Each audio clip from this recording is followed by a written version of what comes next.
Jean, bonjour. Bonjour. Depuis un certain temps, on n'a plus de nouvelles du chef de l'État. Le directeur de la communication a rassuré un confrère que le chef de l'État sera au sommet de l'Union africaine, mais il n'y était pas.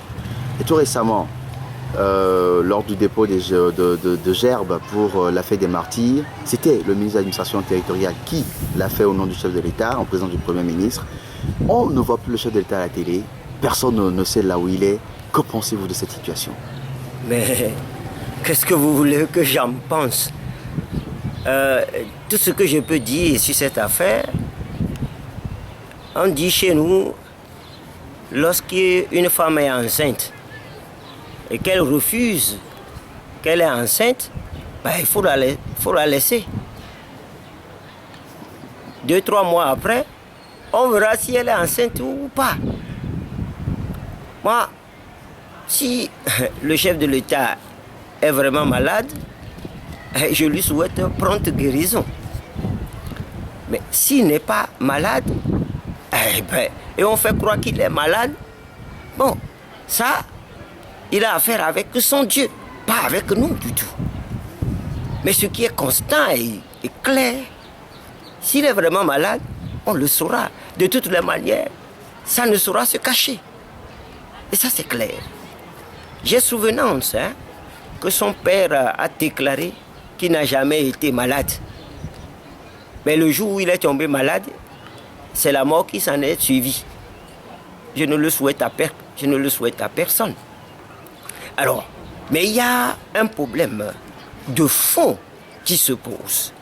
Lorsqu'on est chef de l'État, on n'est pas chef de l'État pour soi, on ne l'est pas pour son clan, on ne l'est pas également pour son parti. On est chef de l'État pour un pays, pour les populations, pour un peuple. Et on ne saurait mettre en attente tout un peuple. Cela, politiquement, je crois que le parti au pouvoir fait des erreurs incalculables. Et si je dois conclure cette affaire, bien mal acquis ne profite jamais. Alors certains estiment qu'il est malade, sérieusement malade, et ils s'en vont même jusqu'à parler de vacances de pouvoir. Et on parle de vide constitutionnel. Il y a tellement de choses qui se disent par rapport à cette affaire. Est-ce que vous pensez qu'aujourd'hui, il faut laisser peut-être le pouvoir au président de l'Assemblée nationale? Qu'est-ce que vous pensez de cela? Non. Peut-on parler de vide constitutionnel? Écoutez, il faut être clair là-dessus.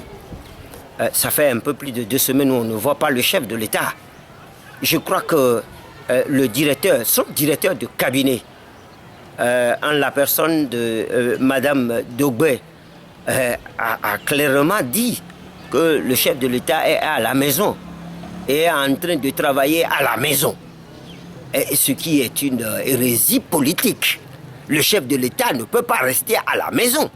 Si le chef de l'État a pris des vacances, qu'on nous l'annonce qu'il a pris des vacances et qu'on ne vienne pas annoncer des choses qui sont un peu attentatoires à la vie politique nationale.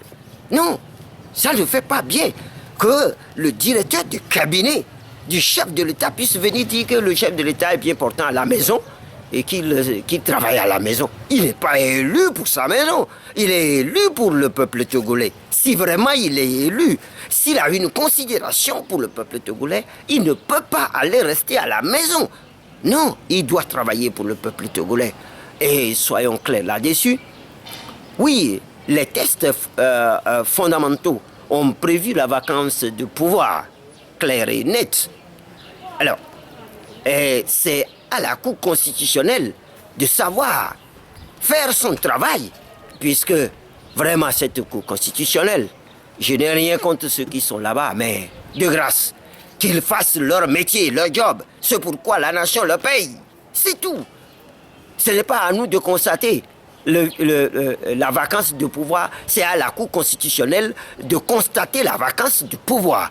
Si la Cour constitutionnelle ne veut pas les constater, ne veut pas le constater, ça, c'est à lui, c'est à elle plutôt de savoir ce qu'elle est en train de faire dans notre pays. Il faut être clair là-dessus. Alors, ce qui est encore malheureux dans cette affaire, c'est que nous avons... Le pouvoir togolais n'existe pas réellement.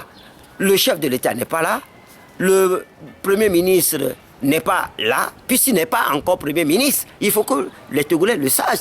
Il n'est pas encore Premier ministre. Il ne sera Premier ministre que lorsqu'il recevra l'onction de l'Assemblée nationale. C'est-à-dire lorsqu'il ira présenter sa politique générale devant les honorables députés et qu'on l'aurait investi.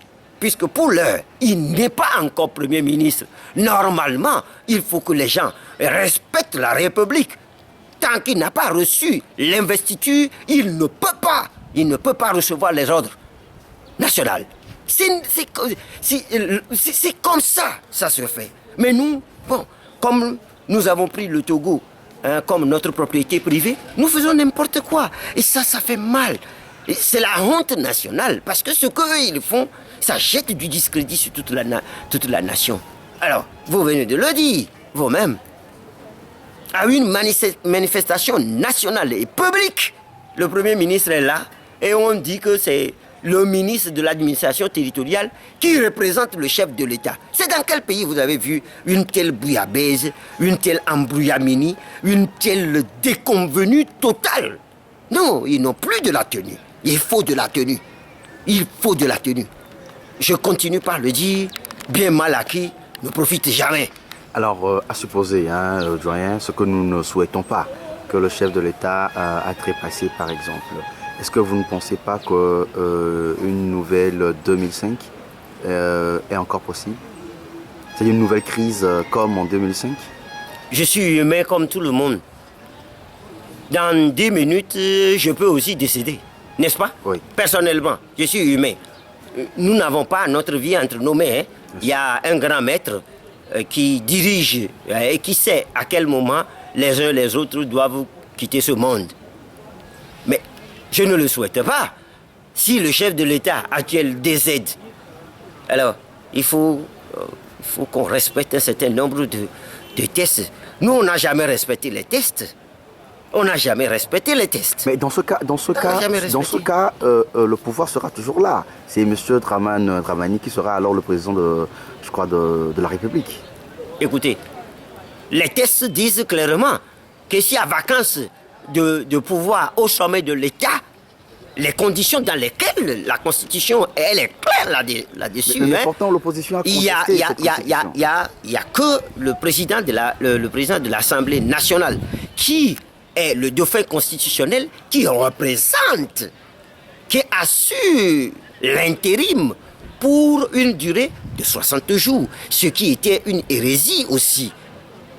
Ce que nous avons vu en 2005, eh bien, si ça devait se représenter, en tout cas, laissons ce que les hommes doivent faire aux hommes et laissons ce que Dieu doit faire à Dieu.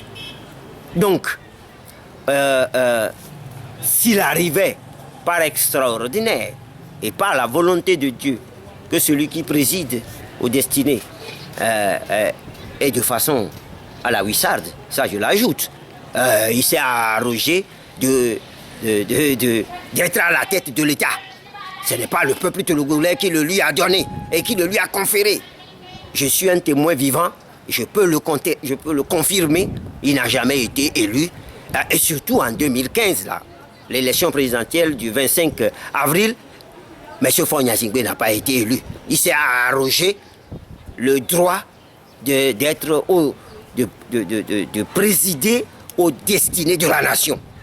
Mais s'il lui arrive, le Tout-Puissant le rappelle, tout ce que je demande, c'est que les choses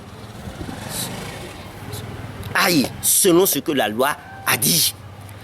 Que l'intérim puisse être assumé, que les élections, une autre élection, soit préparée en bonne et due forme, et cette fois-ci, dans la transparence et l'équité, qu'un certain président de la CENI ne vienne pas tâtonner en annonçant des chiffres que la CENI n'a pas.